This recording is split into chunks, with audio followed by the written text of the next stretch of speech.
മാറ്റിലാണെങ്കിൽ നയന ഒടുവിൽ ആ തീരുമാനത്തിലേക്ക് എത്തുകയാണ്. പ്രേക്ഷകരെ, പ്രിയ കൂട്ടുകാരെ, തൻ്റെ സഹോദരിയും അനിയും തമ്മിൽ ഇഷ്ടത്തിലാണെങ്കിൽ ആ ബന്ധം നടക്കട്ടെ എന്ന് നയന തീരുമാനിക്കുന്നുണ്ട്. നിങ്ങൾ ഇതുവരെ പറഞ്ഞതൊക്കെ തെറ്റായിരുന്നു. ഇനി ഞാൻ അനിയെയും നന്ദുവിനെയും സെപ്പറേറ്റ് ആക്കാൻ വേണ്ടി പരിശ്രമിക്കില്ല. അവർ ഒന്നാവുന്നതാണ് ഇപ്പോൾ എൻ്റെ കണ്ണിൽ ശരി.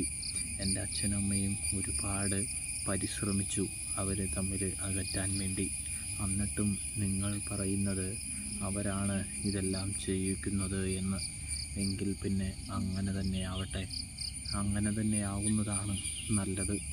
എന്തായാലും ഇനി ഞങ്ങളാരും നന്ദുവിനെ പറഞ്ഞ് മനസ്സിലാക്കില്ല എന്ന് പറയുന്നത് കാണാനായിട്ട് സാധിക്കും.